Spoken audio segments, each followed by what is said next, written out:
Hi, and welcome to a rainy and cheerful Lake Mead water level update. Normally the phrase would be rainy and gloomy, but the increased moisture in atmospheric rivers in the southwest have been a blessing lately. Though the systems once again caused destruction for some in the west, the hopes of water this year have been met with overwhelming gratitude from the majority of river watchers. As we head into spring, let's take a look at what a soaker it's been and the effects it's had on our reservoirs.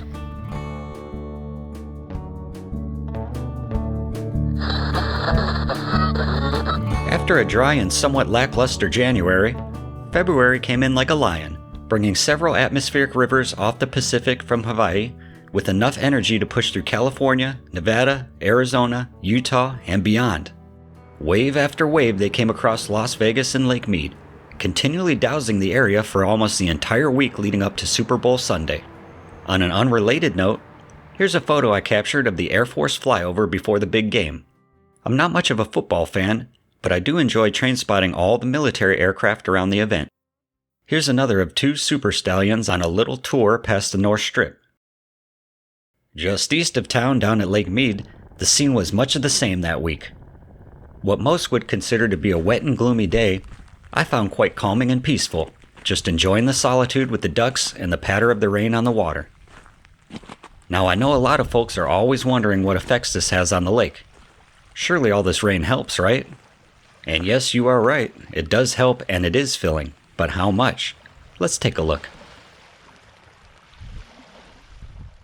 Lake Mead is currently sitting at 1,076 feet above sea level and still rising, increasing 6 feet in elevation since last report and recovering nearly 30 feet since this time last year.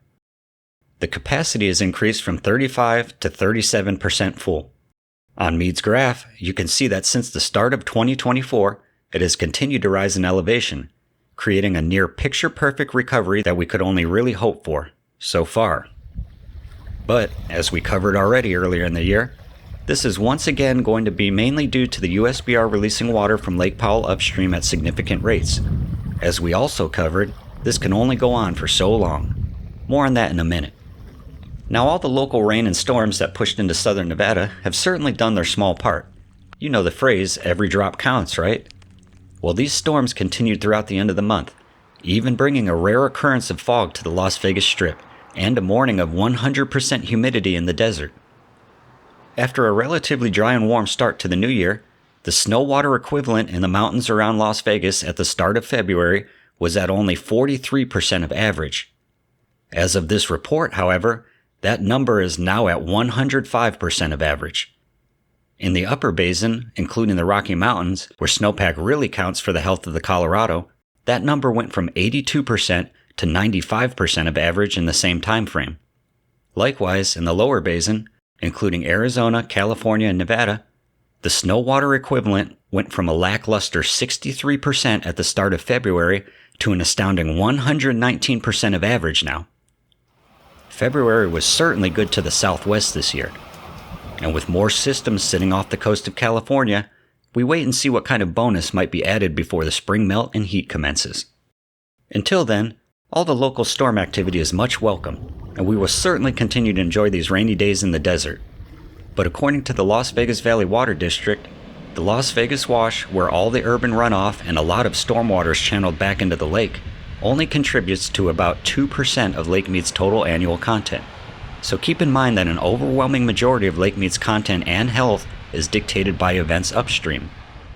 Mainly snowpack in the Rockies down through Utah, and how the USBR manages Lake Powell above it.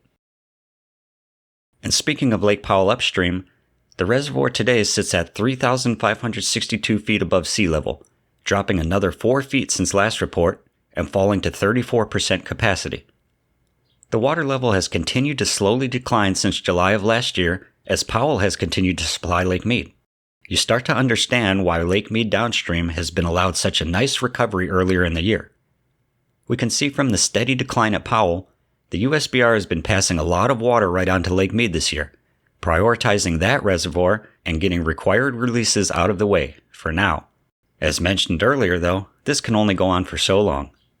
In order to maintain safe operational levels in both reservoirs, Powell will need to be replenished from water supplies originating from Flaming Gorge and snowpack upstream. With the USBR seemingly abandoning the idea of decommissioning the Glen Canyon Dam last year, they now rely on more good water years and demand reduction programs like the ones we discussed in the first Colorado River Watch, which involve paying farmers not to farm with taxpayer-funded spending bills. Do you think the Glen Canyon Dam should have been decommissioned or bypassed, making Lake Mead the sole primary reservoir of the Colorado? Do you think that mega dams like Hoover and Glen Canyon should have been replaced with several smaller regional dams, much like beavers create in a natural habitat? How can we best prepare for the worst water years and drought, while also being ready for the heaviest historic flood years like we saw in 1983? It will be interesting to hear your opinions on all this as we near the 100-year culmination of the original river compact that established most of these decisions. And speaking of demand reduction programs in agriculture, a type of this program that has been around the residential sector for quite a while already is paying residents to rip up water-thirsty natural grass. Here in Las Vegas, the incentive for that was even increased this year. As you can see in this flyer from the Southern Nevada Water District, there is now an offer of $5 per square foot of natural grass that a resident removes and replaces with drip irrigation and xeriscaping. That's up from $3 per square foot last year, but it is also set to drop to $2 next year in 2025. Las Vegas was a pioneer in this program over a decade ago in attempts to reduce water demand from its growing communities, and many cities in the Colorado River Basin are beginning to pilot similar programs now. Whether you agree with the payouts or so-called demand reduction programs, either at the residential or commercial level, is a different story. Maybe you think it's necessary to get the ornamental vegetation like grass removed. Or perhaps you think we shouldn't be paying large alfalfa and almond farms not to farm in the desert where they shouldn't be anyways. Let us know what you think in the comments below. And hey, I get it. Sometimes all the drought and flood and conservation stuff gets a bit heavy. Sometimes you just need a little break from it all. Get back to nature, you know? Touch some sand or hug a cactus maybe. Well, if that sounds like you, check out one of our full adventure episodes here on the channel. And if you want to go really far out, you can watch our adventure B-roll, odd clips, and stuff that just doesn't belong here on our second channel, Mojo Adventures More, only for you true desert wanderers. You can find a link down in the description. We know you have a lot of places to get your news and entertainment these days, and we want to thank you for spending some of that time here. Special recognition goes out to our super thanks viewer from last update, Bobby CV64, and from our Colorado River Watch, Peter Smith 109. Thank you both for supporting small creators like us. The super thanks are always unexpected but much appreciated, and we are going to try and continue bringing you folks lake and river content in the future as long as you continue to enjoy it.